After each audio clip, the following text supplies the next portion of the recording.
Basically मैंने आपसे बात करी थी तीन मुस्लिम अटैकर्स के बारे में। कौन कौन? पहला मोहम्मद बिन कासिम, दूसरा महमूद गजनवी और तीसरा व्यक्ति जिसका नाम है मोहम्मद गोरी। तो दो लोगों की कहानी हम लोग देख चुके थे, एक तो मोहम्मद बिन कासिम, दूसरा महमूद गजनवी। अब तीसरी क्लास जो आज है, ये तीसरा इन्वेडर यहां पे खत्म हो जाएगा। इस पूरी कहानी को हम लोग कवर कर लेंगे और पहुंच चलेंगे हम लोग कहां पर? मिडवल के पॉइंट ऑफ व्यू पे, मतलब दिल्ली सल्तनत की शुरुआत हो जाएगी। तो चलिए शुरू करते हैं जर्नी को। उम्मीद करता हूं सारी चीजें क्लियर होंगी, टेक सपोर्ट वगैरह सब कुछ रेडी है। Okay, so let's move.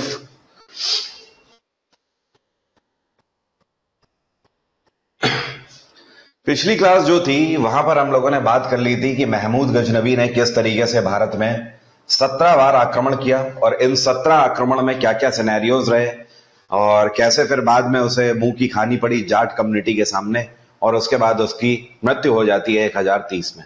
आपको याद रखना होगा कि मैंने आपको 5 हिस्टोरियंस के बारे में बताया था, मतलब 5 इतिहासकारों के बारे में बताया था जो कि महमूद गजनवी के टाइम पीरियड पे भारत में थे। कौन कौन से थे? अलबरूनी, फिरदौसी, सिस्तनी, उतवी, इन सभी के बारे में बताया था। अब चलिए आगे बढ़ते हैं। देखिए, भारत में दूसरा मुसलमान आक्रमणकारी आकर चला जाता है। एक बार फिर से कई जगहों पर लूटपाट करी जाती है, जबरन टैक्सेस वसूले जाते हैं, जबरन लोगों को गुलाम बनाकर यहां से ले जाया जाता है। अभी भारत की धरती इन सारी चीजों से एक बार फिर से उभर रही होती है कि तीसरी एक नई कहानी अब निकल के आएगी और जिसमें जिक्र किया जाएगा किसका? इस व्यक्ति का, जो कि है मोहम्मद गोरी। सवाल यह उठता है कि मोहम्मद गोरी कैसे मोहम्मद गोरी बन गया। इस कहानी की शुरुआत दरअसल होती है उसी जमीन से जहां पर गजनवी की शुरुआत हुई थी, मतलब अफगानिस्तान की जमीन। अफगानिस्तान में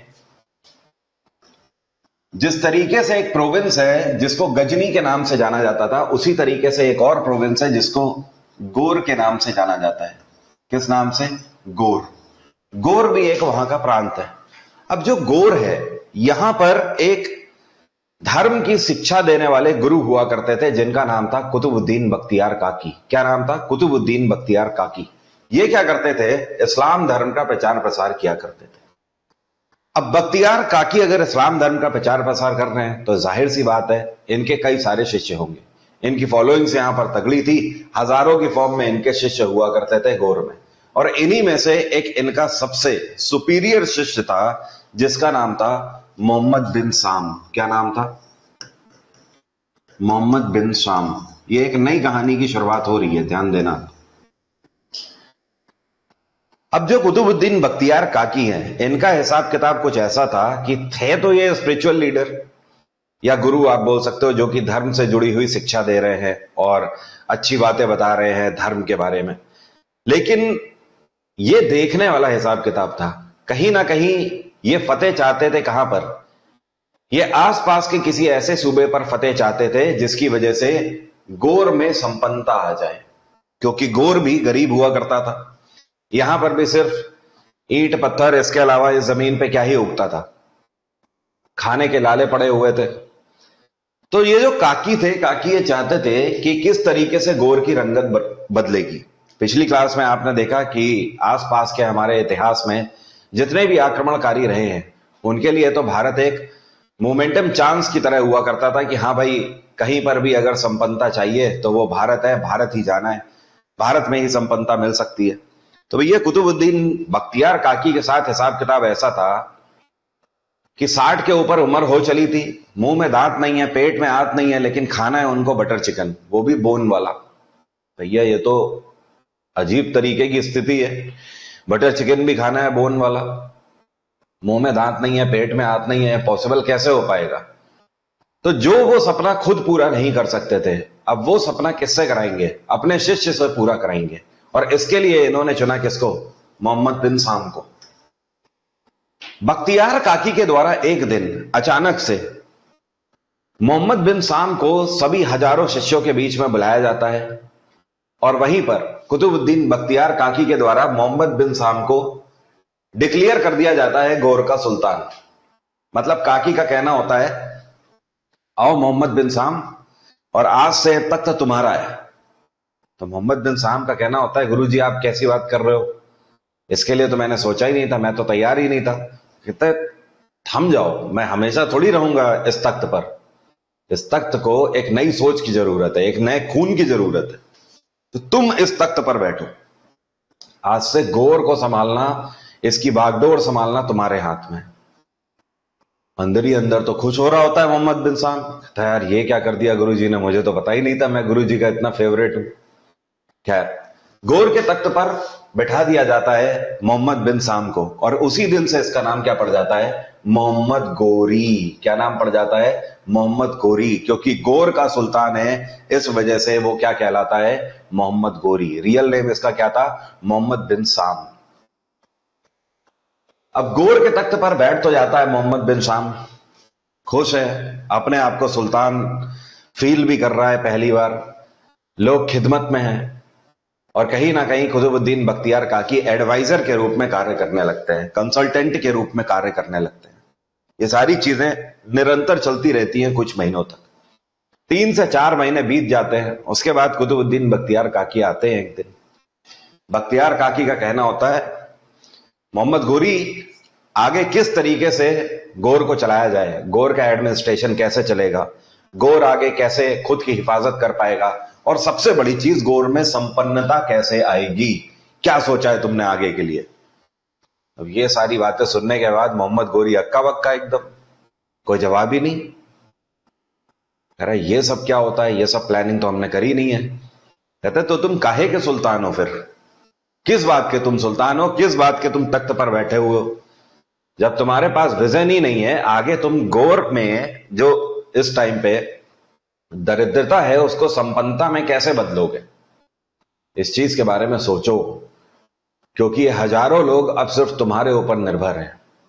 इन लोगों की सलामती भी तुम्हारे ऊपर निर्भर है। इन लोगों को कैसे खिलाओगे, कैसे इन्हें संपन्न बनाओगे, यह सब सोचना सुल्तान का ही काम है। मोहम्मद गोरी अब परेशान हो जाता है, लेकिन वही सुल्तान बनने की चकाचौंध में अपने आप में अभी वो फूला नहीं समा रहा है, डूबा हुआ है एकदम भोग विलास में।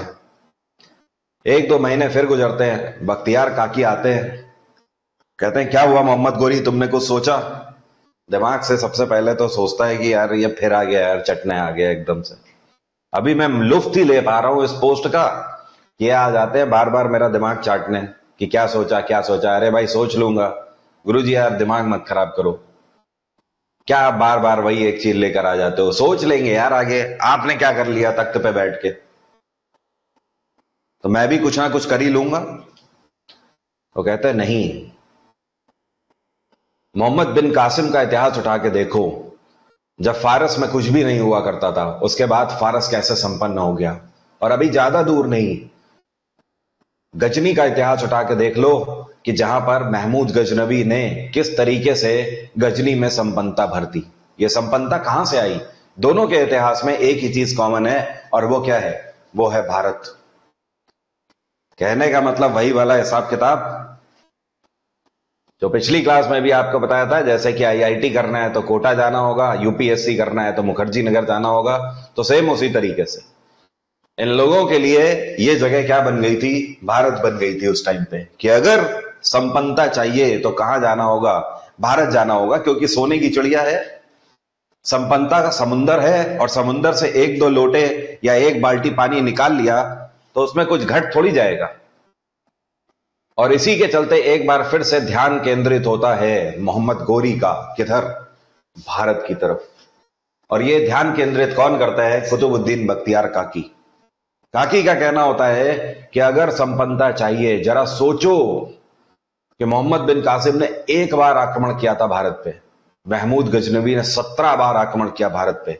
जरा सोचो कि केवल आक्रमण ही नहीं, तुम उस भारत में जाके तख्त अगर संभाल लो तो तुम्हें पीछे मुड़ के देखने की जरूरत ही नहीं पड़ेगी। अब मोहम्मद गोरी को भी इस चकाचौंध और इस भारत के सपने ने दिन और रात जगने पर मजबूर कर दिया था। उसकी रात की नींद बिल्कुल हराम हो गई थी, खत्म हो गई थी। उसे सिर्फ एक ही चीज दिखाई दे रही थी, फतेह, कि किस तरीके से भारत में अपना तख्त आधिपत्य करेगा। क्योंकि इस तरीके की जो कहानियां थी, कासिम की कहानी थी, महमूद गजनवी की कहानी थी, ये सारी कहानियां उसके लिए इंस्पिरेशन की तरह कार्य कर रही थी। और कुतुबुद्दीन बख्तियार काकी से कहानियां सुनकर वो इंस्पायर्ड हुआ और उसने भारत पर आक्रमण कर दिया। और ये पहली बार आक्रमण उसने कब किया? 1175 में। कब किया? 1175 में। अभी आप ध्यान रखना, ज्यादा टाइम नहीं हुआ है। 1027 में तो कहानी खत्म हुई थी किसकी? महमूद गजनवी की। 100 साल के बाद ही लगभग हो गया ये। 1175 में पहला आक्रमण करता है मोहम्मद गोरी। कहां पर? भारत के एक प्रोविंस में जिसका नाम है मुल्तान। और मुल्तान के राजा इस टाइम पे कौन थे? ये थे मूलराज फर्स्ट। मूलराज फर्स्ट यहां के राजा थे। गोरिल्ला मार पद्धति से आक्रमण किया जाता है, किसी को आशंका भी नहीं होती है, और रात के अंधेरे में एक बार यह आक्रमण किया जाता है। कहां पर? मुल्तान में। पूरे मुल्तान को जला दिया जाता है, पूरे मुल्तान में लूटपाट करी जाती है, जजिया वसूला जाता है, और मूलराज फर्स्ट जो है वो इस युद्ध को हार जाते हैं। एक्चुअली युद्ध ही क्या है? ये तो आक्रमण है। युद्ध तो उसके बोलते हैं कि आमने सामने एक दूसरे की सेना खड़ी है, तब जो उसके बाद द्वंद्व होता है उसको युद्ध कहा जाता है। लेकिन ये तो आक्रमण था जस्ट। और यहां पर मूलराज फर्स्ट जो है, इनको संभलने का मौका नहीं मिलता है। और 1175 में इसी बैटल को क्या बोलते हैं? एक्चुअली इसको बैटल नहीं बोलते हैं, इसीलिए अटैक ऑफ मुल्तान बोलते हैं। क्या बोलते हैं? मुल्तान पर आक्रमण। कब हुआ? 1175 में। मोहम्मद गोरी के द्वारा पूरे मुल्तान पे लूटपाट करी जाती है, हीरा सोना चांदी जवाहरात जजिया वसूला जाता है, और इसके अलावा 1800 से ज्यादा महिलाओं को बंदी बनाकर यहां से ले जाया जाता है। एक बार कहानी अपने आप को फिर से दोहरा रही है, और इतिहास फिर से चीख चीख कर बोल रहा है भारत का, भारत के शासकों को, कि अभी भी इतिहास से सीख लो। लेकिन शायद भारत में शासक अभी भी इतिहास से नहीं सीख रहे थे। हमें हमेशा के लिए चौकन्ना होना चाहिए था, लेकिन हम अभी भी धर्म युद्ध की बात कर रहे थे। अब धर्म युद्ध जैसी कोई चीज ही नहीं रह गई थी। अब सिर्फ युद्ध हो रहे थे किस पर? गोरिल्ला मार पद्धति पर। कहां प्राचीन काल में देख रहे थे सीधा सीधा युद्ध होता था, लेकिन अब आप मेडिवल में देख रहे हो पीठ पीछे छुरा घोंपने वाली बात हो रही है लगातार। इस तरीके से इतिहास धीमे धीमे बदलता चला जा रहा है, और हमारे शासकों को खबर ही नहीं हो रही है। यहां से 1800 से ज्यादा महिलाओं को बंदी बनाकर ले जाया जाता है वापस। कहां पर? गौर में। अब काकी याद में है किसकी? काकी याद में है मोहम्मद गोरी की, कि मेरा बच्चा, मेरा पूत एक बार फिर से आएगा, और इस बार वो कुछ बड़ा करके आएगा। अब काकी बैठे होते हैं भरी दोपहरिया में। एक दिन अचानक से धूल का गुब्बार उठता हुआ दिखाई देता है। दो चार शिष्य आके बोलते हैं कि काकी वो दूर से लग रहा है किसी की सेना आ रही है। कहते हैं लग रहा है मेरा बेटा मोहम्मद गोरी आ गया है। जैसे ही पास आते हैं पता लगता है अरे मोहम्मद गोरी ही है। अब काकी एकदम खुश कि इस बार तो कुछ बड़ा करके आया है मोहम्मद गोरी। मोहम्मद गोरी भी बहुत खुश है। आते ही आते काकी के सामने जितना भी सोना चांदी हीरा जवाहरात होता है सबकी लाइन लगा देता है, सब बिछा देता है। तो ये देखो काकी, हम आपके लिए क्या लेकर आए हैं, यही तो आप चाहते थे, इसी से तो गौर की संपन्नता बढ़ेगी। और अब तो आप मानते हैं ना कि मैं एक सुल्तान के गुण रखता हूं। और इतना ही नहीं, देखिए हम क्या लेकर आए हैं। हम यहां पर हरम के लिए 1800 से ज्यादा महिलाओं को लेकर आए हैं। मतलब महिलाओं को एक वस्तु की तरह परोस दिया जा रहा है। तभी आप इतिहास उठाकर देख लीजिए। मैं आपको बोलता हूं, कहीं का भी जो कल्चर होता है वो कल्चर भी आपको उसके हिस्ट्री की रूट से ही पता लग जाएगा। आज की डेट में भी आप कंट्रीज के कल्चर को देखो, वो कल्चर उसके इतिहास में कहीं ना कहीं दफन मिलेगा। आज भी आप इस जमीन पर चले जाइए, यहां पर आप देख लीजिए क्या महिलाओं को इजाजत है? गाड़ी चलाने की भी इजाजत है? अरे गाड़ी चलाना तो छोड़िए, अंग का एक हिस्सा भी नहीं दिख जाना चाहिए, नहीं तो बड़ी पनिशमेंट है उसके लिए भी। आज की डेट में तो खैर यहां पर तालिबानियों ने कब्जा कर लिया है, बट उससे पहले भी क्या चीजें बहुत सही थी। यहां पर सऊदी अरेबिया के अंदर अभी 2017 में महिलाओं को ड्राइविंग लाइसेंस की अनुमति दी गई है, इससे पहले ड्राइविंग लाइसेंस की अनुमति नहीं थी। मतलब आप सोच कर देख लो, घर में 4 गाड़ियां भी खड़ी हुई हैं और कोई अगर पुरुष नहीं है घर में और बच्चे की तबीयत खराब हो जाती है तो उस महिला को एम्बुलेंस ही बुलानी पड़ेगी, भले ही वो गाड़ी चला लेती हो, लेकिन चला नहीं सकती थी 2017 से पहले तक। क्लियर हो रही है बात? तभी बोलता हूं कि कहीं का भी कल्चर हो, वो कल्चर उसके इतिहास में आपको कहीं ना कहीं दफन मिलेगा। महिलाओं को वस्तुओं की तरह परोसा जा रहा है। और जब काकी को पता लगता है, काकी का कहना होता है तो तुम दिल्ली पे कब्जा करके आ रहे हो, इसका मतलब मोहम्मद गोरी कहता है दिल्ली में नहीं, हम तो मुल्तान को लूट कर आए हैं। काकी वहीं पे नाराज हो जाते हैं। काकी का कहना होता है मोहम्मद गोरी तुम्हारी सोच ही छोटी है, मैंने तो तुम्हें भारत का रास्ता दिखाया था, तुम तो अभी सिंधु के आगे भी नहीं जा पाए और तुम केवल मुल्तान को ही लूट के खुश हो गए। मोहम्मद गोरी कहता है यार इतना, यार मतलब यार यहां पे एग्जाम निकालने में जान लड़ा दी है और पिताजी उसके बाद भी खुश नहीं हो रहे हैं। जैसे तैसे तो एमटीएस निकल गया है, इनको चाहिए नहीं कि सीजीएल ही निकले। इनके पिताजी का कहना है बेटा सीजीएल ही निकाल के आना है। वो कह रहा है यहां पे जान लग गई यार एमटीएस निकालने में, ये खुशी नहीं हो रहे, किया जाए तो क्या किया जाए आखिरकार। काकी कहते हैं चलो ठीक है, वो भी समझ जाते हैं पहली बार था, इतना सब करके आया है। काकी का कहना होता है कि तुम इस लूटपाट के लिए नहीं बने हो, तुम्हें वापस आने की किस बात की जल्दी थी मोहम्मद गोरी, तुम्हें तो वहीं रुक जाना चाहिए था, तुम्हें आगे दिल्ली की तरफ देखना था, तुम्हें वापस आने की जरूरत नहीं थी। तुम्हें छोटे सी लूटपाट में खुश हो रहे हो, तुम्हें लग रहा है कि बहुत कुछ आ गया गौर के अंदर। जरा सोचो, जिस हिंदुस्तान में कोई तुम्हें रोक नहीं पाएगा, तुम्हारे आक्रमणों को अभी नहीं कोई रोक पाया, तो वहां के अगर तुम शासक बन जाओ तो क्या होगा। मोहम्मद गोरी भी कहता है ठीक है अगली बार देखेंगे, लेकिन अभी थोड़ा सा ठंड रखो, दिमाग थोड़ा सा ठंडा कर लो, क्योंकि मैं भी तपती धूप में आया हूं, मेरा दिमाग अगर घूम गया तो तुम्हारा भी घुमा देंगे। काकी भी इस बात को समझ जाते हैं, गर्म खून है, ज्यादा मत बोलो, वैसे भी अभी आक्रमण करके आया है, कोई बात नहीं। 1175 के बाद 3 साल के बाद मोहम्मद गोरी एक बार फिर से भारत की तरफ रुख करता है और यह 3 साल के बाद ईयर होता है 1178। उस टाइम पर राजस्थान का जो माउंट आबू होता है, माउंट आबू ये कहां है, राजस्थान में, और माउंट आबू की चकाचौंध उस टाइम पे दूर दूर तक फेमस होती है। यहां पर बहुत भव्यता होती है, बहुत पैसा, बहुत दौलत, जिसकी दूर दूर तक चर्चे थे। और मोहम्मद गोरी को इसके लिए रास्ता दिखाया एक बार फिर से काकी ने। काकी ने कहा कि माउंट आबू की तरफ तुम रुख करो, लेकिन माउंट आबू के साथ एक सीन था। माउंट आबू में आज भी पहाड़ियां हैं, आपको पता ही है, ये पहाड़ियां पश्चिम की तरफ है ऐसे, जो कि पश्चिम की तरफ से आने वाले किसी भी सीधे आक्रमण को रोकने का बड़ी ही आसानी से कार्य करती है। कोई भी आक्रमण अगर पश्चिम की तरफ से हो रहा है माउंट आबू में, तो डायरेक्टली नहीं हो सकता, बड़ी आसानी से माउंट आबू का स्ट्रैटेजिक पॉइंट ऑफ व्यू है वो ऐसा कि वो सीधे सीधे माउंट आबू को बचा लेगा यहां से। तो इसके लिए यहां से अगर कोई भी आक्रमणकारी आ रहा है तो उसको सीधा सा पता होता था कि यह तो खुदकुशी करने के बराबर होगा। मोहम्मद गोरी को भी यह पता होता है। गोरी इसके लिए फैसला लेता है कि वो पश्चिम की तरफ से नहीं, दक्षिण की तरफ से जाएगा। और गोरी इसके लिए क्या करता है, सिंधु नदी के किनारे पर चलते चलते पाटन की तरफ से एंटर करता है और यहां से आक्रमण करने की कोशिश करता है।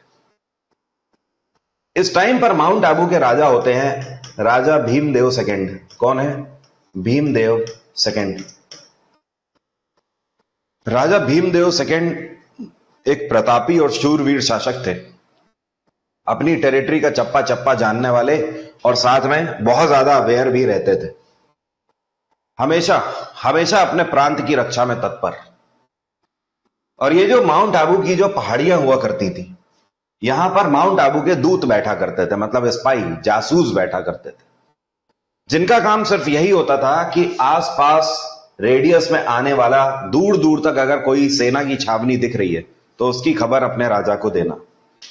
और यही होता है जब सिंधु के किनारे किनारे एक सेना लंबे दौर तक चलती रहती है, वो सेना मोहम्मद गोरी की होती है। इसके बारे में पता लग जाता है इनके जासूसों, और ये बता देते हैं किसको, राजा भीमदेव सेकंड को, कि कोई सेना की टुकड़ी है जो कि किधर जा रही है, दक्षिण की तरफ जा रही है। राजा भीमदेव का कहना होता है अगर दक्षिण की तरफ जा रही है तो अरब सागर में उतरेगी, और अगर अरब सागर में नहीं उतरेगी तो पाटन के बराबर से होकर आएगी, और अगर पाटन के बराबर से होकर आ रही है तो दो ही जगह पर आक्रमण हो सकता है, या तो पाटन पर आक्रमण होगा और या तो माउंट आबू में आक्रमण होगा। या तो पाटन में होगा या तो माउंट आबू में होगा आक्रमण। क्लियर है? अब जिस हिसाब से दूरी थी, राजा भीमदेव सेकंड को पता था कि ये लोग पाटन में करीब अगले 20 दिन में पहुंच जाएंगे, और हो जाते हैं 25 से 30 दिन। जैसे ही 25 से 30 दिन गुजरते हैं, भीमदेव सेकंड निश्चिंत हो जाते हैं इस बात से। निश्चिंत का मतलब यहां पर उन्हें निश्चितता हो जाती है, वो वाला मत समझना कि पता लगा बिल्कुल टेंशन फ्री हो गए, वो वाला नहीं। जैसे ही 25 से 30 दिन होते हैं और आक्रमण नहीं होता है पाटन पे, ये समझ जाते हैं अब आक्रमण कहां होगा। इसका मतलब आक्रमण होगा सीधे माउंट आबू में। और 1178 में मोहम्मद गोरी का वही अटैक होता है गोरिल्ला मार पद्धति से माउंट आबू पर, लेकिन इस बार सारी सेना तैयार होती है।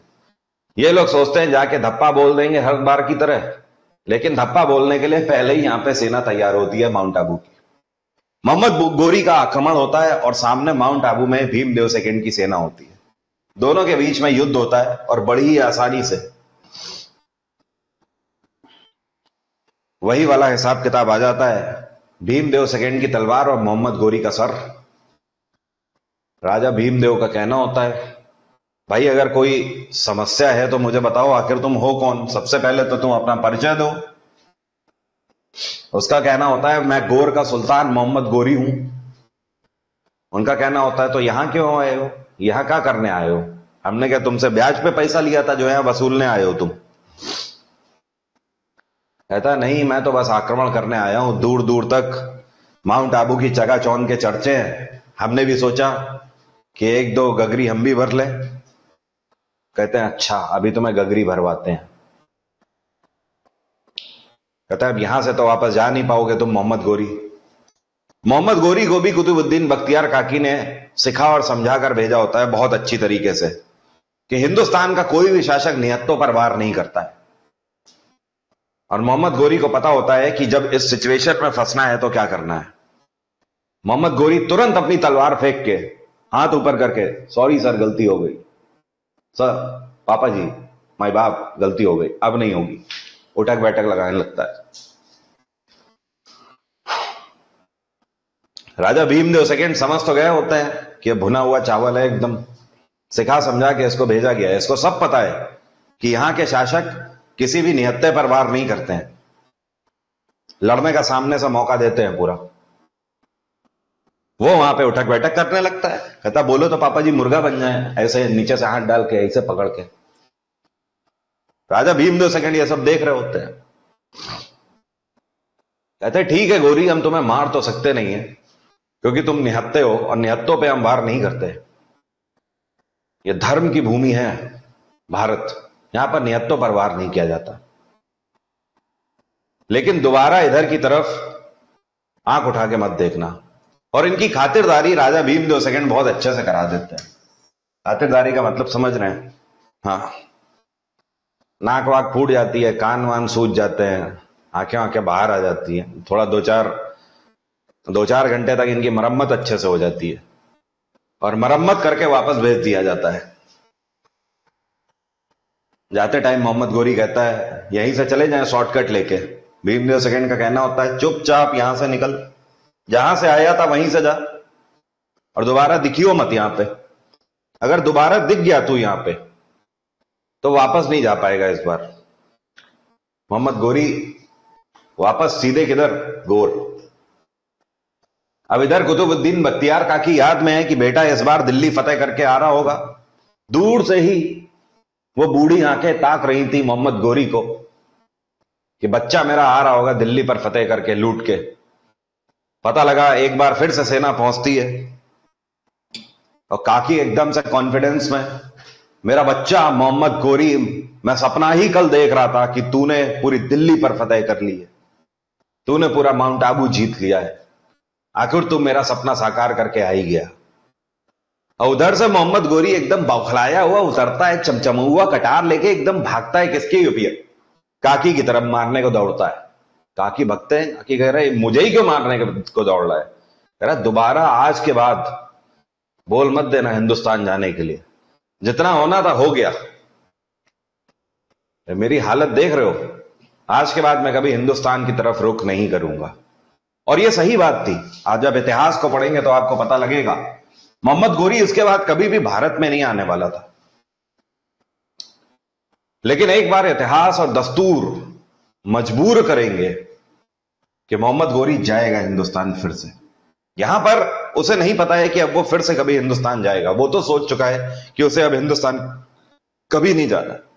लेकिन कुछ ऐसे हालात बन जाएंगे कि मोहम्मद गोरी को एक बार हिंदुस्तान फिर आना पड़ेगा, और इस बार बहुत कुछ बदल चुका होगा। पूरे 13 साल के बाद 1191 में अब मोहम्मद गोरी आएगा भारत। 1178 में उसने तौबा कर ली है कि अब वो हिंदुस्तान नहीं जाएगा, इस हार के बाद, माउंट आबू की हार के बाद। अब इस बीच में आखिर ऐसा क्या हो रहा है उसको समझने की जरूरत है। इसके लिए एक दूसरी कहानी जन्म ले रही होती है भारत में। अब ये दूसरी कहानी किसकी जन्म ले रही है समझिएगा, थोड़ा ध्यान दीजिएगा। यहां पर इस कहानी को समझने के लिए भी इक्वेशंस को समझना जरूरी है।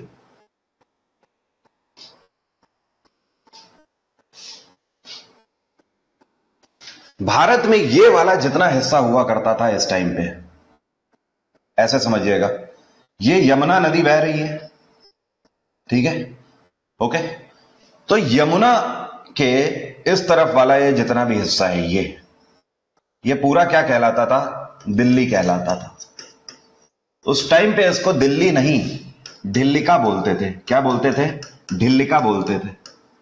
उसके बाद इसका नाम इंद्रप्रस्थ पड़ा और बाद में आज की डेट में इसे आप दिल्ली बोलते हो या दिल्ली बोलते हो। तो ये पूरा दिल्ली साम्राज्य हुआ करता था, और इसके बराबर से ये जितना भी इतना बड़ा हुआ करता था, ये सब अजमेर हुआ करता था। क्या हुआ करता था, अजमेर हुआ करता था, ठीक है। ये पाटन इधर लग रहा है, पाटन के ऊपर वाला ये अजमेर हुआ करता था। अब ये जो यमुना नदी बह रही है, ध्यान देना यहां पर, ये जो यमुना नदी बह रही है ऐसे, यमुना के ऊपर की तरफ वाला दिल्ली है, ठीक है। यहां पर भी ये ऊपर दिल्ली है पूरा, और यमुना के जो नीचे वाला है ये क्या है, कन्नौज है, कन्नौज। अब कन्नौज और दिल्ली की जो सीमा रेखा लग रही है ये यमुना से होकर लग रही है। और जाहिर सी बात है, आप इतिहास उठा के देख लो या आप आज भी आप देख लो, दुनिया भर में किसी भी ऐसे दो देशों की आप जियोग्राफिकल कंडीशन देखो जहां पर उनकी सीमा रेखाएं लगती हैं, वो दोनों आपस में लड़ते हुए आपको दिखाई देंगे। यूएस और मैक्सिको को देख लो, जमीनी विवाद उनका लगा ही रहता है। रशिया और यूक्रेन को देख लो, अब तो दुनिया जान गई है। भारत और पाकिस्तान को देख लो, हमारा भी विवाद है। भारत और चाइना को देख लो, हमारा भी विवाद है। चाइना और मंगोलिया का विवाद चल रहा है। दुनिया भर में ज्यादातर पड़ोसी आपस में टकरा रहे हैं, किस वजह से, अपनी सीमा रेखाओं की वजह से। इवन इतना ही नहीं, आप अपने पड़ोस में भी कई बार देख लोगे जिनकी बाउंड्री आसपास में लग रही है। अगर दोनों की अपनी अपनी बाउंड्री है तब तो एक अलग बात है, लेकिन अगर एक ऐसा घर जिनके बीच में सिर्फ एक ही दीवार है, पक्का वहां पर लड़ने मरने को उतारू है आदमी। पता लगा आंटी जी चाय का गिलास पी के वही रख दी, वो आके एकदम बवाल काट देगा, ये चाय का गिलास यहां क्यों रखा है, ये दीवार तुम्हारी है क्या, अरे वो ऐसे ही रख दिया था, ऐसे ही रख दिया, इसको हटाओ, हटाओ इस गिलास को यहां से। आज की डेट में आप देख रहे हो पड़ोसी भी इसी वजह से लड़े मरे जा रहे हैं, जिनकी छतें आपस में लड़ रही है। ये इतिहास ही आपको समझा रहा है, आप कहीं पर भी देख लो, जब भी सीमा रेखाएं लगती हैं तो लगभग विवाद के चांसेस बढ़ जाते हैं। और यहां पर भी दिल्ली और कन्नौज के बीच में विवाद होता है यमुना के आसपास के कुछ गांवों को लेकर। अब समझना यहां पर दिल्ली के शासक कौन थे। दिल्ली के शासक थे सोमेश्वर चौहान। कौन थे? सोमेश्वर चौहान। कन्नौज के जो शासक थे इनका नाम था जयचंद। ये गढ़वाल वंश के शासक थे। और जो अजमेर के शासक थे इनका नाम था राजा आनंद पाल। आपको तीनों के शासकों का नाम पता लग गया। दिल्ली के शासक हैं सोमेश्वर चौहान, कन्नौज संभाल रहे हैं जयचंद, और अजमेर के राजा कौन है? राजा आनंद पाल। बस अंतर इतना है कि जो जयचंद है और जो सोमेश्वर चौहान है इनकी उम्र करीब 25 साल के आसपास रही होगी, लेकिन जो राजा आनंद पाल है इनकी उम्र करीब 55 से 60 साल रही होगी। आप ये मान लो कि राजा आनंद पाल इन दोनों से एक पीढ़ी ऊपर के राजा है। मतलब आप बोल सकते हो राजा आनंद पाल वृद्ध राजा हैं और ये दोनों बिल्कुल नए नए शासक हैं या नई उम्र के शासक हैं। क्लियर हो रही है बात? अब है क्या कि जो सोमेश्वर चौहान थे ये चौहान वंश के शासक थे। सोमेश्वर चौहान एक ऐसे शासक थे जो कि धर्म युद्ध पर बिलीव करते थे और सीमाओं का जो ये निपटारा हुआ करता था, इस निपटारे के लिए कई बार कोशिश करते थे कि ये सारी चीजें सॉर्ट हो जाए जल्द से जल्द। लेकिन जो राजा जयचंद थे, राजा जयचंद का पेट नहीं भरता था। इवन सोमेश्वर चौहान यमुना के पास के 3 सूबे इनको दे भी चुके थे कि विवाद का निपटारा हो जाए, लेकिन राजा जयचंद का कहना था आगे के 11 प्रांत हमें और चाहिए, ये भी हमारे हैं। अब सोमेश्वर चौहान का कहना है ऐसे तो तुम बोल दोगे एक दिन की दिल्ली भी तुम्हारी है, तो क्या पूरी दिल्ली तुम्हें दे देंगे? हम तो निपटारा चाहते हैं और हम आपको यहां के 3 प्रांत देने को भी तैयार है और हम पहले भी आपको दे चुके हैं, आप उनका पूरा कंट्रोल ले लो और इस बात को यहीं पे खत्म कर दो। लेकिन राजा जयचंद खुश नहीं हो रहे होते हैं इन चीजों से। उनकी महत्वाकांक्षा बढ़ती चली जा रही होती है। उन्हें ऐसा लग रहा होता है कि वो दिल्ली को दबा लेंगे या दिल्ली को फतेह कर लेंगे एक टाइम के बाद। और जो राजा आनंद पाल होते हैं उनका इनसे डायरेक्टली कुछ लेना देना नहीं है। राजा आनंद पाल के रिलेशन दोनों से हैं, सोमेश्वर चौहान से भी हैं जो दिल्ली के शासक है और कन्नौज के शासक जयचंद से भी है। लेकिन राजा आनंद पाल ये भली भांति जानते थे कि इन दोनों में से ग्रीडी कौन है। ये भली भांति जानते थे कि इन दोनों में से ग्रीडी जयचंद है। सोमेश्वर चौहान किसी दूसरे की जमीन पर आंख उठा के नहीं देखते। ये चीज राजा आनंद पाल जानते थे, लेकिन लेना देना क्या? कोई लेना ही देना नहीं है। अब इधर में 1-2 बार लड़ाई की नौबत भी बन चुकी होती है दिल्ली और कन्नौज के बीच में, लेकिन जो टिल्ट होता है राजा आनंद पाल का वो दिल्ली की तरफ होता है। अब जब जयचंद दिल्ली के ऊपर आक्रमण करने को तैयार होता है तो जयचंद के जो मंत्रीगण होते हैं इनका कहना होता है कि आप बात बात पर तलवार उठा के मत खड़े हो जाया करो। दिल्ली को जीतना इतना आसान नहीं है। अगर आपको लग रहा है आप दिल्ली पर आक्रमण करोगे तो अजमेर क्या चुप बैठेगा? राजा आनंद पाल एक न्यायपरस्त शासक हैं और अगर आप दिल्ली पर सीधा आक्रमण करोगे तो राजा आनंद पाल दिल्ली को सपोर्ट देंगे ही देंगे। और अगर दिल्ली को अजमेर का सपोर्ट मिल गया तो आपका जो अटैक होगा वो सक्सेस नहीं हो पाएगा, किसी भी कीमत पे नहीं हो पाएगा। तो राजा जयचंद का कहना होता है तो आखिर हम करें क्या? शांत होकर बैठ जाएं क्या? ऐसे तो बात नहीं बढ़ेगी आगे। तो इनके मंत्रियों का कहना होता है आप दूसरे तरीके से सोचो, आप स्ट्रैटेजिक पॉइंट ऑफ व्यू से सोचो। हालांकि राजा आनंद पाल का ऐसा स्वभाव होता है कि अगर दिल्ली भी कन्नौज पर आक्रमण करता तो वो कन्नौज के साथ खड़े हो जाते। राजा आनंद पाल का कहना होता है कि हम सब भारत के अंदर आते हैं, हमें आपस में इस तरीके से नहीं लड़ना चाहिए, तलवारें उठाकर हमें नहीं लड़ना चाहिए, यह हमें शोभा नहीं देता आपस में लड़ना। बिल्कुल सही बात थी। और राजा आनंद पाल का कहना था कि जो पहले आक्रमण करेगा हम उसके खिलाफ दूसरे प्रांत को अपना फुल सपोर्ट देंगे। सोमेश्वर चौहान ऐसा करने वाले थे नहीं, लेकिन राजा जयचंद इस वजह से बार बार रुक जा रहे थे कि अजमेर अगर दिल्ली को सपोर्ट दे देगा तो हम तो सक्सेस हो नहीं पाएंगे। अब ऐसे में राजा जयचंद बोलते हैं तो फिर किया क्या जाए, तुम ही लोग बता दो। अच्छा, अपने मंत्रीगणों से बोलते हैं। इनके मंत्रियों का कहना होता है आप जरा नजर उठा के देखो, अभी आपका तो विवाह हुआ ही नहीं है, और साथ में राजा आनंदपाल की एक बेटी है, और इनका नाम क्या है? इनका नाम है कर्पूरी।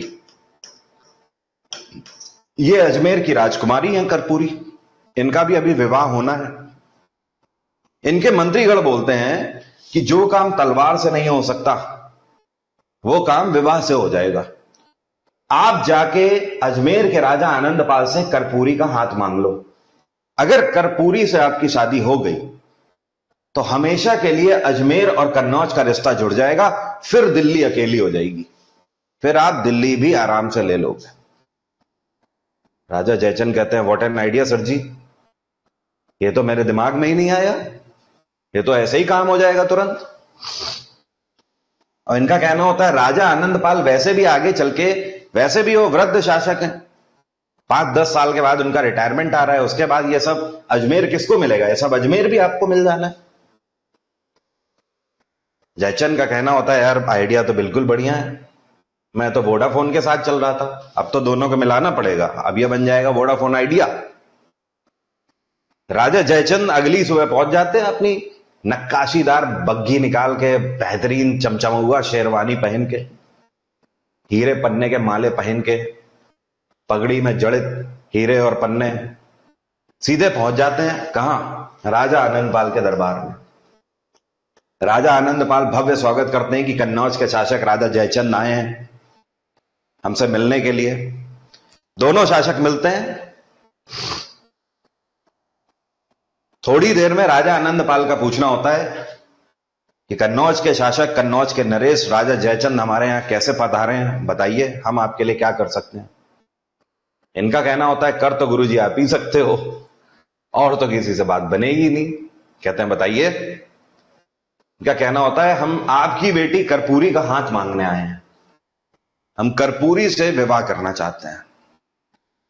राजा आनंदपाल का कहना होता है, पन्ने जैसे हीरा होता है ना आपका, क्रिस्टल चमकता हुआ, वैसे ही आपने हरा पत्थर देखा होगा, उसकी एक अपनी चमक होती है, वो पन्ना होता है। पन्ना हरे रंग का होता है, पन्ना मोतियों के साथ पहना जाता है।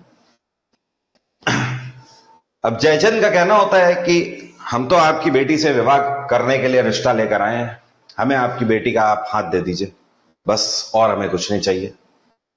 हम राजकुमारी कर्पूरी को चाहते हैं। चाहते वाते कुछ नहीं थे, अभी देखिन भी नहीं था एक बार आमने सामने भी। स्ट्रैटेजी तो दूसरी होती है। राजा आनंदपाल का कहना होता है, देखिए ये विवाह का मामला है और कर्पूरी को ही इसके लिए हां करनी होगी। हम कर्पूरी के साथ, हम अपनी पुत्री के साथ किसी भी तरीके की जोर जबरदस्ती नहीं कर सकते। तो ये फैसला उसी का है, और मेरा तो सौभाग्य होगा कि कन्नौज नरेश के साथ मेरी बेटी का विवाह हो जाए, रिश्ता हो जाए, इससे बेहतर क्या बात है। और मैं भी अपनी सेवाएं खत्म करने की कगार पे हूं, मुझे भी एक अच्छा शासक ही चाहिए, एक अच्छा राजा ही चाहिए अपनी पुत्री के लिए। लेकिन कर्पूरी हां करेंगी तभी बात बनेगी।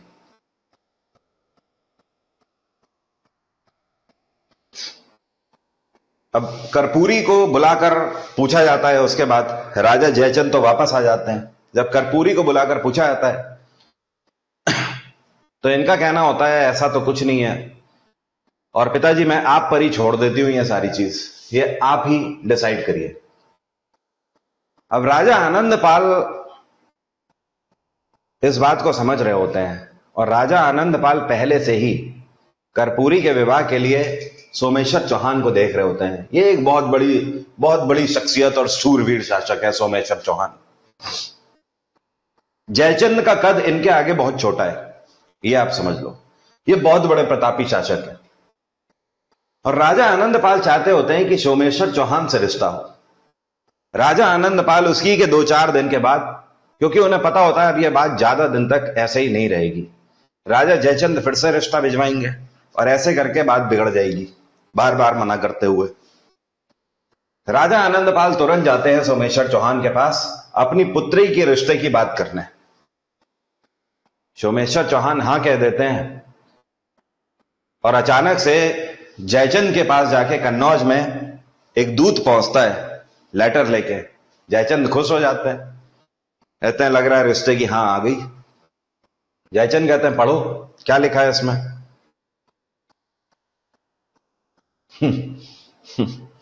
ये बोल रहे हैं देखो वो आईएएस अधिकारी है, एसएससी इंस्पेक्टर है। हाँ, ऐसा ही समझ लो।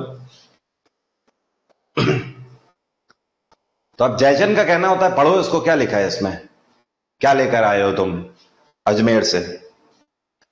उसमें लिखा होता है कि कर्पूरी जी की शादी है और मेरी बुआ की शादी में जलूल जलूल आना है।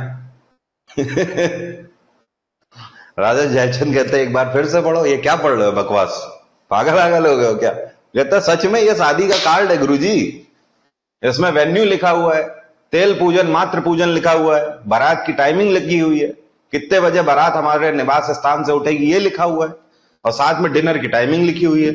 नीचे लिखा हुआ है मेरी बुआ की शादी में जलूल जलूल आना। राजा जयचंद क्या यार काटो तो खून नहीं। कहते हैं यार ये क्या हो गया। कहते हैं हो किससे रही है। लिखा होता है सोमेश्वर चौहान, दिमाग खराब खोपड़ा गरम। कहते हैं ठीक है। उसी वक्त फैसला कर लेते हैं कि विवाह में तो जाना ही नहीं है। और यहीं से जयचंद के दिमाग में तलवार खिंच जाती है जिंदगी भर ना पिटने के लिए। किससे? सोमेश्वर चौहान से। यह तो वही वाला हिसाब किताब, रांझना पिक्चर वाला सीन। जब भी एक ही सपना देखा था और उसमें भी मोहल्ले का प्यार डॉक्टर और इंजीनियर उठाकर ले जाते हैं। जयचंद के साथ तो यही वाला सीन हो गया। विवाह हो गया किसका? सोमेश्वर चौहान और कर्पूरी दोनों एक हो गए इस विवाह से। आगे चल के जयचंद की भी शादी हो जाती है। अब खुद तो शादी ना करें ऐसा तो नहीं हो सकता ना, कहन कर्पूरी से नहीं हुई तो अब शादी तो करेंगे ही, शादी तो करनी है भाई, तो वंश कैसे आगे बढ़ेगा। आगे इनकी भी शादी हो जाती है। आगे चल के जयचंद की शादी के बाद कुछ सालों में इनको एक पुत्री की प्राप्ति होती है, एक डॉटर होती है इनकी, और इनका नाम क्या है? संयोगिता। क्या नाम है? संयोगिता। और इधर क्या है कि सोमेश्वर चौहान और कर्पूरी इन दोनों की शादी के बाद इनको एक पुत्र की प्राप्ति होती है, और इसका नाम क्या होता है? राय पिथौरा। क्या नाम होता है? राय पिथौरा। और राय पिथौरा जब बड़े होते हैं तो यही क्या कहलाते हैं? पृथ्वीराज चौहान कहलाते हैं। क्या कहलाते हैं? पृथ्वीराज चौहान। चौहान वंश के अंदर पृथ्वीराज चौहान तृतीय थे, ये थर्ड थे, तृतीय थे, लेकिन ये सबसे ज्यादा पॉपुलर है। इस वजह से केवल पृथ्वीराज चौहान बोल दो आदमी समझ जाता है इन्हीं की बात हो रही है। पृथ्वीराज चौहान फर्स्ट और सेकंड इतने पॉपुलर नहीं हुए जितने पॉपुलर ये हुए। बात आ गई समझ? अब देखो इक्वेशन चेंज हो गई है, इक्वेशन चेंज हो गई है। पहले लड़की उधर थी लड़का इधर था, अब लड़की इधर हो गई है लड़का इधर हो गया। अब सौदागर पिक्चर वाला सीन चालू होने वाला है। अब यहां से क्या होगा कि एक लव स्टोरी को जन्म मिलेगा। अब इधर क्या है कि राय पिथौरा बड़े होते हैं, तलवार चलाने में वो प्रतापी, बिजली की गति से तलवार, धनुष विद्या इतने निपुण कि इनको एक विद्या आती थी जिसको बोलते हैं शब्द भेदी बाण। क्या बोलते हैं? इनको शब्द भेदी बाण चलाना आता था। शब्द भेदी बाण का मतलब यह होता है कि केवल शब्दों को सुन के, केवल आवाज को सुन के बाण को निशाने पर मार देना, निशाने को देखने की भी जरूरत नहीं है। इनको यह विद्या आती थी, केवल सुन के, आंख भी अगर बंद है ना तो केवल सुन के टारगेट को देख लेना और वहीं पर सटीक निशाना लगाना। इसको बोलते थे शब्द वेदी विद्या। हिंदुस्तान के आखिरी शासक है जिनको शब्द वेदी विद्या आती थी। इसके बाद हिंदुस्तान के इतिहास में कोई शासक नहीं हुआ जिसको यह विद्या आ पाई हो। जिस तरीके से ये ग्रो कर रहे होते, जिस तरीके से बड़े हो रहे होते, हिंदुस्तान में कम समय में ही इनके चर्चे बहुत हो जाते हैं। 18-20 की ही उम्र में हिंदुस्तान का हर एक शासक इनके बारे में जान चुका होता है कि दिल्ली का शासक कोई बहुत बड़ा शासक है जो कि पृथ्वीराज चौहान है। राजा आनंदपाल बिल्कुल वृद्धावस्था में अब पहुंच गए हैं। सोच लीजिए, पहले ही वृद्ध शासक थे, अब इनका नाती भी आ गया है और इनका नाती भी बड़ा हो गया है। राय पिथौरा पृथ्वीराज चौहान बन गया। राजा आनंदपाल फैसला लेते हैं कि ये वानप्रस्थ अब हो जाएंगे। उस टाइम पर वानप्रस्थ हो जाया करते थे लोग एक टाइम के बाद, आज की तरह नहीं कि पता लगा 80 की उम्र में भी 90 की उम्र में भी मलाई खा रहे हैं आराम से। उस टाइम पे 60-70 की उम्र में कोई भी राजा हो, कोई भी वृद्ध पुरुष हो, जब उसे लगता था कि वो अपनी सारी जिम्मेदारियां पूरी कर चुका है तो वो वानप्रस्थ हो जाते थे। वानप्रस्थ का मतलब सब कुछ राजपाट त्याग के वो वनों में निकल जाया करते थे तपस्या करने के लिए, और उसके बाद वो वहीं पे अपने प्राण त्यागते थे। ये एक तरीका हुआ करता था जीवन जीने का। राजा आनंदपाल भी यही फैसला लेते हैं कि ये भी वानप्रस्थ हो जाएंगे, और इसके लिए ये अजमेर पूरा किसको देंगे? अपने नाती को देंगे, राय पिथौरा को, पृथ्वीराज चौहान को। और ऐसा ही होता है। ये अजमेर की पूरी बागडोर किसको देते हैं? पृथ्वीराज चौहान को। पृथ्वीराज चौहान के हाथ में अजमेर भी है और पूरी दिल्ली भी है। हिंदुस्तान का सबसे बड़ा शासक है इस टाइम पर पृथ्वीराज चौहान। किसी की औकात ही नहीं है कि कोई आंख भी उठाकर देख ले दिल्ली की तरफ। आंखें यूं निकल जाएंगी खड़े खड़े ही, सबको पता है। बात आ गई समझ? और पृथ्वीराज चौहान ने तुरंत फैसला लिया कि अपनी कैपिटल किसको बनाएंगे? अजमेर को अपनी कैपिटल बनाएंगे, राजधानी बनाएंगे। ये क्वेश्चन पूछा जाता है कि पृथ्वीराज चौहान ने अपनी राजधानी किस जगह को बनाया था, तो आंसर क्या होगा? अजमेर को अपनी कैपिटल बनाया था। क्लियर है? अब देखो यहां पर क्या है कि पृथ्वीराज चौहान ने बागडोर संभाल ली है। कन्नौज का राजा जो जयचंद है, अब ये वृद्ध हो चला है। जयचंद वृद्ध हो चले। अरे भाई, इनकी पुत्री भी तो बड़ी हो रही है ना। पृथ्वीराज चौहान भी 20-22 साल के हो गए, तो इनकी पुत्री भी तो 20-22 साल की हो गई है ना। तो ये अब एक वृद्ध शासक हो गए हैं। सोमेश्वर चौहान भी यहां पे वृद्ध है। बस अंतर इतना है कि यहां की बागडोर पूरी सोमेश्वर चौहान के बेटे संभाल रहे हैं, पृथ्वीराज चौहान, लेकिन कन्नौज में जयचंद की बेटी है, इस वजह से ये बागडोर अभी भी खुद संभाल रहे होते हैं वृद्धावस्था में। लेकिन तलवारें अभी भी खिंची होती हैं, इनके दिमाग में वो चीज अभी भी बैठी होती है। लेकिन अब दिल्ली और कन्नौज के बीच में वो लड़ाइयां जो पहले होती थी वो बंद हो गई थी। कारण राजा जयचंद को पता था कि अब तो पृथ्वीराज चौहान है, जो कि राजा आनंदपाल और सोमेश्वर चौहान से भी बहुत प्रतापी शासक है, और ऊपर से हम तो अब वृद्धावस्था में हम क्या ही कर लेंगे। ऊपर से दिल्ली और अजमेर सब एक ही हो गया है। अब तो कन्नौज का वर्चस्व घट रहा है, तो इसलिए अब इन्होंने ट्राई मारना भी बंद कर दिया था। पिछले कई सालों से ट्राई मारना भी बंद था, मतलब एक तरीके की शांति थी। अब होता क्या है कि इसी बीच में यहां पर यमुना के पास एक प्रांत में एक राजकुमारी का स्वयंवर आयोजित किया जा रहा होता है। स्वयंवर का मतलब विवाह की एक रस्म हुआ करती थी। जब कोई बड़ा शासक अपनी पुत्री की शादी करता था या विवाह करता था, तो उसके लिए स्वयंवर रचाया जाता था, और स्वयंवर में एक टास्क दिया जाता था। वो टास्क अकम्प्लिश करना होता था, और उसके लिए आसपास के सभी बड़े शासकों को बुलाया जाता था कि जो भी इस टास्क को अकम्प्लिश करेगा उसी के गले में उस राजा की बेटी वरमाला डालेगी। यह प्रक्रिया स्वयंवर कहलाती थी। अब यहां पर ये जो स्वयंवर हो रहा है, स्वयंवर में जो राजकुमारी है वो दोस्त हैं किसकी? संयोगिता की। और इधर आप देख रहे हो जो स्वयंवर में बुलाया गया है किसको? पृथ्वीराज चौहान को भी। लेकिन शासक क्या होते थे? दो तरीके से जाते थे। दो तरीके से जाते थे। जैसे एग्जाम्पल के तौर पर मान लो कि फला राजा ने अपनी पुत्री के विवाह में वरुण अवस्थी को आमंत्रित किया। ठीक है, तो मेरे पास दो रास्ते हैं। अगर मैं उससे विवाह करना चाहता हूं तो मैं स्वयंवर में हिस्सा लूंगा जाके, और टास्क अकॉम्प्लिश करने की कोशिश करूंगा कि मुझसे ही विवाह हो जाए। और दूसरा तरीका यह है कि अगर मैं उससे विवाह नहीं करना चाहता तो भी आदर तो रखना पड़ेगा ना, कि अगर इनविटेशन आया है तो ऐसा तो नहीं है कि नहीं, अगर आप जाओगे तो उन्हें भी बुरा लगेगा। तो उसमें बता दिया जाता था कि हम स्वयंवर में हिस्सा नहीं लेंगे, लेकिन आपका सम्मान रखने के लिए हम वहां पे जरूर आएंगे, हम मौजूद रहेंगे। पृथ्वीराज चौहान इन्हीं में से एक होते हैं इस टाइम पे। पृथ्वीराज चौहान इस स्वयंवर में हिस्सा लेने नहीं आए होते हैं। पृथ्वीराज चौहान इनके आदर स्वरूप आए होते हैं यहां पर। अब यहां पर पता है क्या होता है? यहीं पर सीन हो जाता है वही वाला जो आजकल की शादियों में होता है। तुम जाते हो ना, उस दिन दोस्त से भी जैकेट मांगनी पड़ जाए तो मांग ही लोगे, ब्लेजर मांगना पड़ जाए, भाई यार दे दो यार, एक शादी में जा रहे हैं। परफ्यूम लगा के जाते हो। कोई उधर से भी आता है इसी तरीके से।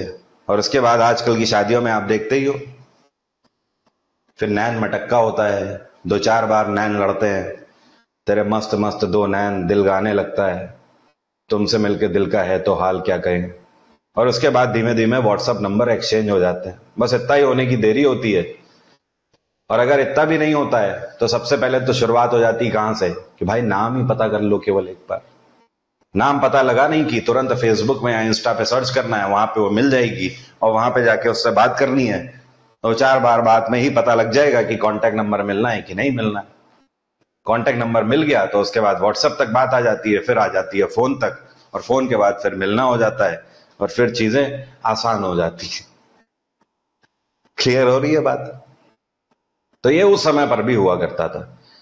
बस टेक्नोलॉजी को हटा दीजिए। अब यहां पर क्या है कि इस विवाह की रस्म में पृथ्वीराज चौहान का परिचय किया जाता है कि ये दिल्ली के प्रतापी शासक पृथ्वीराज चौहान आए हुए हैं। संयोगिता की नजर पड़ती है पहली बार। नाम तो इन्होंने बहुत सुना होता है कि पृथ्वीराज चौहान कोई शासक है, लेकिन आज पहली बार देख रही होती हैं अपनी आंखों के सामने से। और इनको वहीं पे हो जाता है क्या, love at first eye sight. Prithviraj Chauhan ने इन्हें नहीं देखा होता है, वो नहीं जानते होते हैं कौन है संयोगिता। उनके लिए ये आम राजकुमारी हैं, ये बहुत बड़े शासक। लेकिन संयोगिता एक ही बार में मंत्र मुग्ध हो जाती हैं पृथ्वीराज चौहान को देख के। वो उसी समय में ये मान बैठी होती है कि हमें तो इन्हीं से ही विवाह करना है, हमें तो पृथ्वीराज चौहान से ही विवाह करना है। कोई बात नहीं, स्वयंवर खत्म हो जाता है, पृथ्वीराज चौहान वापस आ जाते हैं दिल्ली, संयोगिता वापस कन्नौज चली जाती हैं। लेकिन दिन रात सिर्फ सपनों में भी देख रही हैं तो पृथ्वीराज चौहान को दिन रात यादें ही नहीं छोड़नी पृथ्वीराज चौहान की। करें तो करें क्या आखिर। उस टाइम पर तो व्हाट्सएप और फेसबुक भी नहीं हुआ करता था। अब इधर में क्या होता है कि पृथ्वीराज चौहान के एक दरबारी चित्रकार होते हैं, इनका नाम होता है अनिरुद्ध। क्या नाम होता है? अनिरुद्ध। अनिरुद्ध पेंटिंग्स वगैरह बनाया करते थे। ये पृथ्वीराज चौहान की बहुत अच्छी चित्रकारी किया करते थे। पृथ्वीराज चौहान के एक से बढ़ के एक पोर्ट्रेट बनाते थे। और उस टाइम पर कारीगरों का जो हुनर है ना, उसको बड़ा सम्मान दिया जाता था। तो जो अनिरुद्ध थे, ये आसपास के सूबों में भी, प्रांतों में भी चले जाया करते थे, वहां पर चित्रकारी भी करते थे और वहां से भी जो आमदनी होती थी उससे इनका जीवन यापन हो जाता था। अनिरुद्ध एक बार यमुना पार करके कन्नौज चले जाते हैं। उसी बीच में जब ये कन्नौज जाते हैं तो कन्नौज के राजा जयचंद के सामने इनको ले जाया जाता है। राजा जयचंद कहते हैं आप अपना परिचय दीजिए। अनिरुद्ध कहते हैं मैं दिल्ली के सम्राट पृथ्वीराज चौहान का दरबारी चित्रकार हूं, मुझे उन्हीं का संरक्षण है और मैं उनकी चित्रकारी करता हूं। यह दौर वो होता था जब जो शासक होते थे वो दूतों को कभी हार्म नहीं करते थे या और ऐसे लोगों को हार्म नहीं करते थे। आज की डेट में तो दो देशों के बीच में अगर बज रही है तो एक व्यक्ति भी, अगर एक नागरिक भी अगर दूसरी देश में मिल जाए तो उसके बाद उसके ऊपर सीधे जासूसी का आरोप ही लगना है, वो कभी बाहर तो आ नहीं पानेगा। लेकिन तब ऐसा नहीं होता था। जयचंद जानते थे कि ये पृथ्वीराज चौहान के चित्रकार हैं तो उसमें इनकी क्या गलती है, कोई दिक्कत नहीं, ये तो चित्रकार है, हुनर है इनका, ये तो अपना जीवन यापन कर रहे हैं। अनिरुद्ध का कहना होता है राजा जी हम आपकी तस्वीर बनाएं। इनका कहना है यार अब देखो, अब तो हमारे शरीर पे झुर्रियां आ गई हैं, अब तो हम वैसे हैंडसम और स्मार्ट भी नहीं रहे हैं, आप हमारी चित्रकारी करके क्या करेंगे। एक काम करिए, आदेश दे देते हैं आप जाके राजकुमारियों की चित्रकारी करिए। राजा जयचंद के द्वारा आदेश दे दिया जाता है कि इनको संयोगिता के महल में ले जाया जाए और वहां पे जो राजकुमारियां हैं आप उनकी चित्रकारी बनाइए। और अनिरुद्ध आप जब तक यहां पे रुके कन्नौज में, आप हमारे मेहमान हैं, आप आराम से यहां पे रहिए। अनिरुद्ध को ले जाया जाता है राजकुमारी संयोगिता के महल में। अब अनिरुद्ध वहां पे भी जाके तुरंत अपना एडवर्टीजमेंट करने लगते हैं, भाई ये देखिए, ये देखिए, एल्बम देखिए, और ये है पृथ्वीराज चौहान का चित्र, पृथ्वीराज चौहान का चित्र हमने बनाया हुआ है, हम उन्हीं के दरबारी चित्रकार हैं। पृथ्वीराज चौहान की तरह तरह की चित्रकारी वाली फोटोज दिखाने लगते हैं। अब संयोगिता की नजर पड़ती है तुरंत, वो तो एकदम से सब कुछ छोड़ छाड़ के आ जाती हैं। ये चित्र दिखाओ, ये पृथ्वीराज चौहान का चित्र है। हाँ, आप पृथ्वीराज चौहान के इतने करीब के चित्रकार हैं। अरे कैन, वो तो हमारे सामने बैठे रहते, खाना खाते रहते हैं, हम खुद ही बनाया करते हैं। वो घुड़सवारी कर रहे होते हैं, हम उनकी चित्रकारी बना रहे होते हैं। वो हमारे सामने दरबार में बैठे होते हैं, हम उन्हीं के बराबर में बैठ के चित्रकारी कर रहे होते हैं। अच्छा, पृथ्वीराज चौहान ऐसे ही दिखते हैं? अरे बिल्कुल ऐसे ही, कोई फोटोशॉप का यूज इसमें नहीं किया है, सेम डिट्टो वैसा ही बनाया है जैसे वो दिखते हैं। कोई बात नहीं, 3-4 दिन अनिरुद्ध रुकते हैं, सारी रानियों के चित्र वगैरह बनाते हैं। इन 4 दिन में पृथ्वीराज चौहान की इंक्वायरी भी करती रहती हैं। कौन? संयोगिता, बीच बीच में, कि हाँ तो वहां पे कैसा है, कैसे हैं सम्राट, ये है वो है। एक मतलब समझ रहे हैं ना, एक मूवी की तरह लव स्टोरी चल रही है पूरी। और असल जीवन में भी होता है लोगों के, आज भी कितनी लव स्टोरियां घर के अंदर चल रही हैं, हर एक घर के अंदर चल रही होगी। आपके भी जीवन में क्या पता चल रही हो। अब 3 से 4 दिन के बाद इनके जाने का नंबर आ जाता है। तो भाई जाते टाइम, उस टाइम पे पुरस्कार वगैरह दिए जाते थे ऐसे हुनरमंदों को। अनिरुद्ध को भी सोने की मोहरे, चांदी के सिक्के, इन सबसे लाद दिया जाता है कि हम आपसे बहुत प्रसन्न हुए। अब अनिरुद्ध जैसे ही चलने रखते हैं तो संयोगिता बोलती हैं, रुको 1 मिनट। कहती है, एक काम करो, पृथ्वीराज चौहान के जितने भी चित्र हैं बस वो आप मुझे दे दो। अनिरुद्ध कहते हैं, यार ये क्या है मंत्र। समझ तो जाते हैं, समझ तो जाते हैं अनिरुद्ध कि अपन फायर है, झुकेगा नहीं।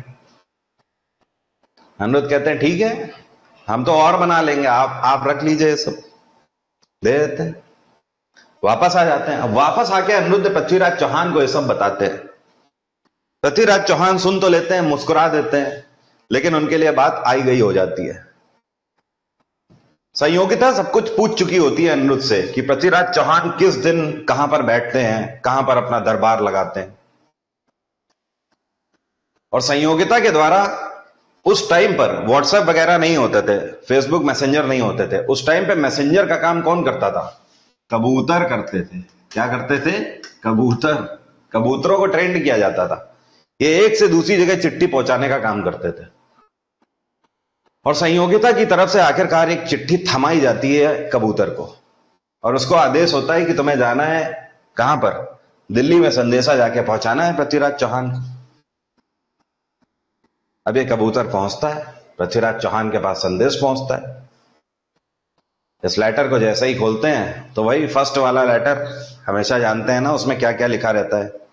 हाय, I am this this this, मैंने आपको तब देखा था और उस दिन से पहली बार ऐसा हुआ वैसा हुआ।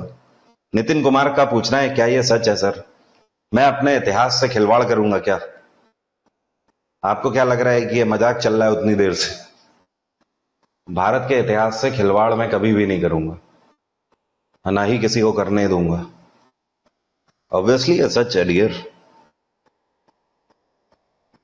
समस्या ये है ना कि हमारे स्कूलों में जो इतिहास हमें पढ़ाया गया है वो बस यही पढ़ाया गया है, ईयर में इतना लिख लो, ये बैटल है, ये इतने साल में हुआ, ये इतने साल में हुआ, ये इतने साल में हुआ।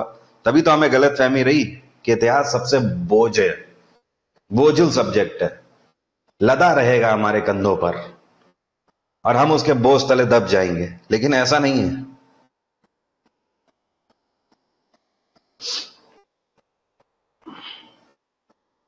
क्लियर हुई बात? अब यहां पर क्या होता है कि वो लेटर उसी की तरह काम करता है पहली बार में जो होता है, hi I am this this this, मेरा प्रोफाइल ये है, मैंने आपको पहली बार वहां देखा था और तब से ऐसा हुआ वैसा हुआ। पृथ्वीराज चौहान भी 1-2 दिन के बाद सोचने के बाद आखिरकार लेटर लिख ही देते हैं।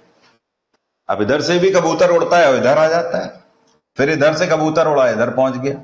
भैया चिट चैट चालू हो गया, वही वाला जो शुरुआती दौर में होता है। फिर देखते हो ना मैसेज कितनी तेज जाते हैं मोबाइल से इधर उधर, खटाखट खटाखट। बापू बगल में बैठे हैं लेकिन उसके बाद भी मैसेज चल रहा है।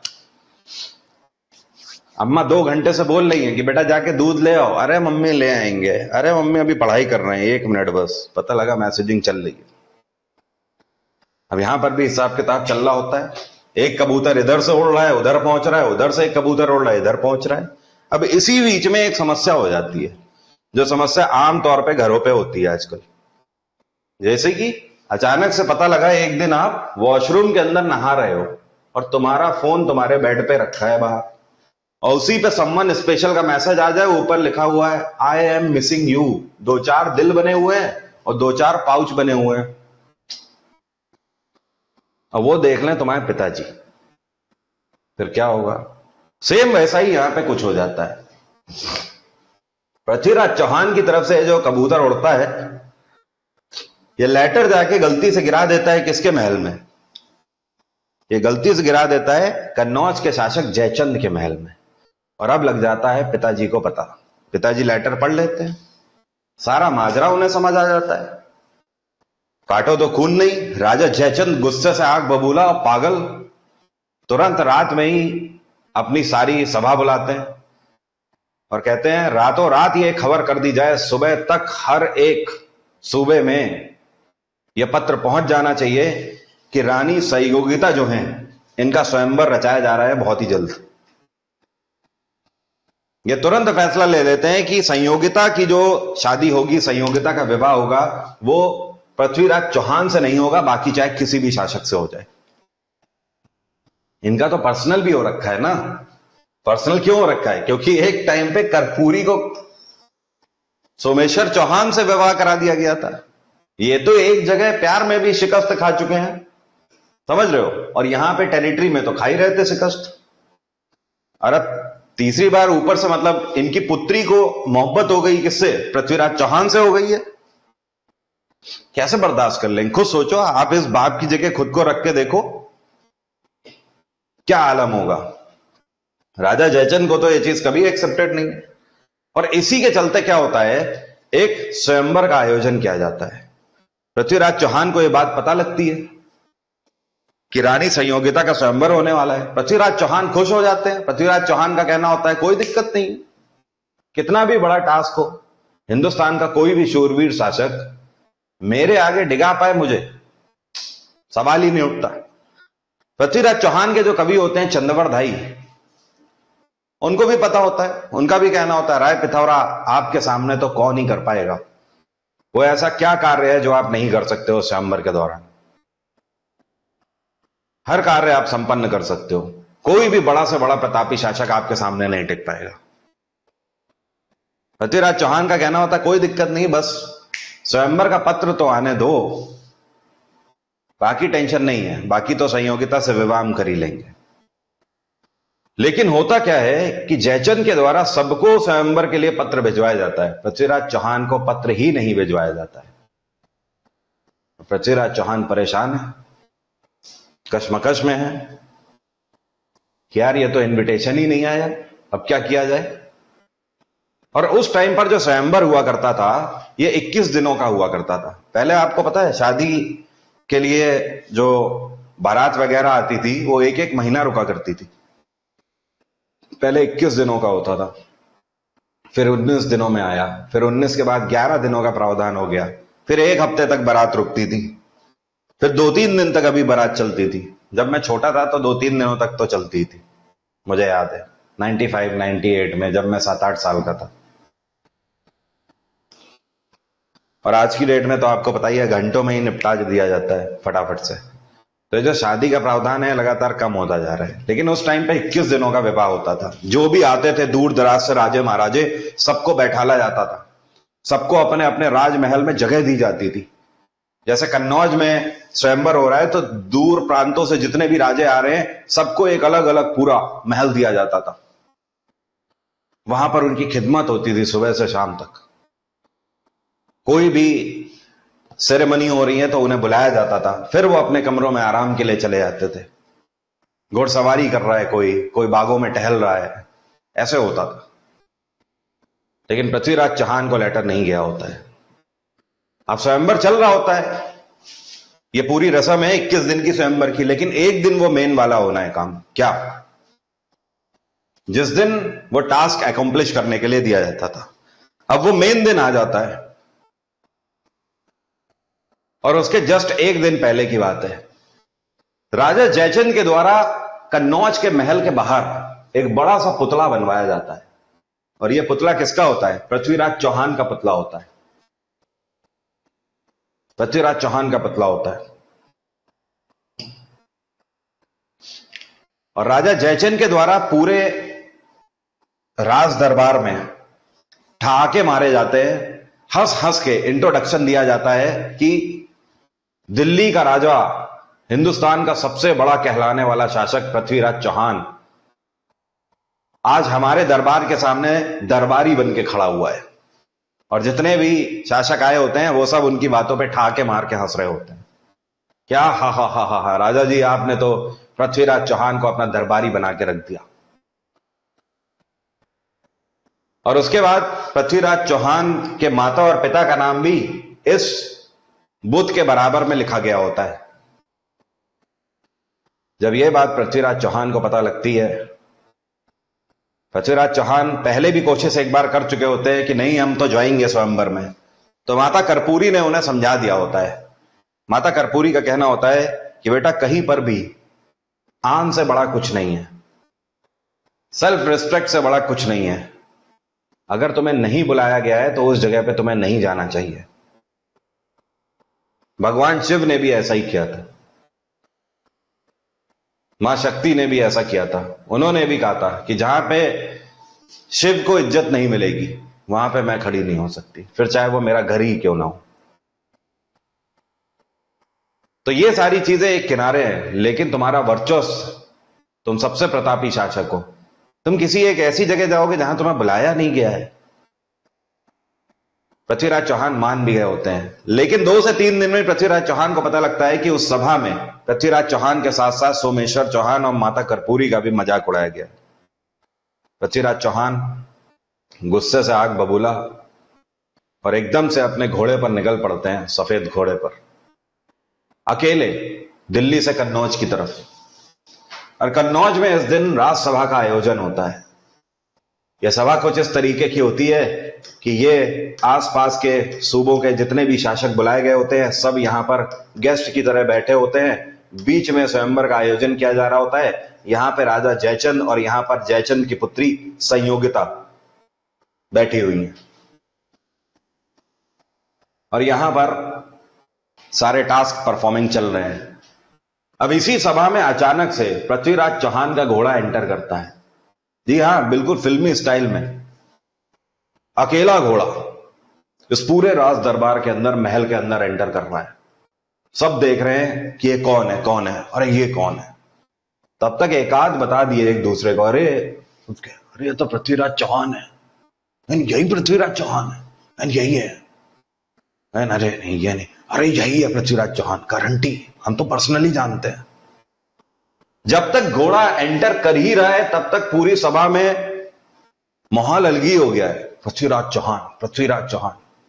और संयोगिता जैसे ही देखती है पृथ्वीराज चौहान का घोड़ा, संयोगिता अपनी सीट से उड़ जाती है और पृथ्वीराज चौहान की तरफ भागना चालू करती है। अब स्लो मोशन वाला सीन, संयोगिता पृथ्वीराज चौहान की तरफ भाग रही है, दुपट्टा उड़ रहा है, पृथ्वीराज चौहान घोड़े में बैठे यूं, और देखते ही देखते संयोगिता पृथ्वीराज चौहान के पास जैसे ही पहुंचती है, पृथ्वीराज चौहान हाथ पकड़ के संयोगिता को घोड़े में पीछे बैठाते हैं और घोड़ा यहीं से पलटी मारता है और सीधे बाहर। हवा की गति से काम 30 सेकंड के अंदर कैसे हो जाता है किसी को पता ही नहीं लगता है।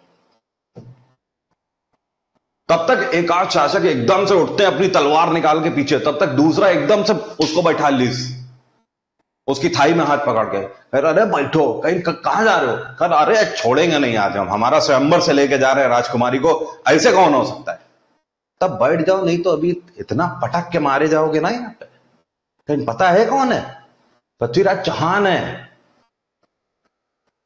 आगे ऐसे 50 स्वयंवर मिलेंगे जिंदगी में, पीछे मत जाओ, यहीं पटक के मारे जाओगे। चौहान है, पृथ्वीराज चौहान, आम बात नहीं है, पीछे मत जाओ बेटा। इन बात तो ठीक है, ऐसे तो बहुत स्वयंवर मिल जाएंगे, ज्यादा गर्म होने की जरूरत नहीं है, मत जाओ भाई। हम क्या पागल हैं चुपचाप बैठे हैं? हमें तो पता है ना क्या अंजाम होगा। पूरी सभा में कोई उठा जो तुम उठ रहे हो? नहीं नहीं ठीक है यार, चुपचाप पनीर मिल रहा है, कचौड़ी मिल रही है, गाजर का हलवा मिल रहा है, दबा खाओ, ज्यादा इमोशनल होने की जरूरत नहीं है। किसी की हिम्मत नहीं होती है पूरे कन्नौज के अंदर जो इस घोड़े को रोक सके। पृथ्वीराज चौहान पूरी टेरिटरी से अकेले ही बाहर, दिल्ली में वापस, और दिल्ली में आके विवाह करते हैं किससे? संयोगिता से। राजा जयचंद की प्रेस्टीज पर एक करारा तमाचा होता है ये पूरे भरे समाज के सामने। उन्हें ये बहुत लग जाती है बात, उन्हें ऐसा लगता है कि पूरे समाज के सामने हमारी थूथू हो गई, ये क्या हो गया, कोई आके मेरी बेटी को इस तरीके से ले गया, और हमारे भरे दरबार से ही ले गया।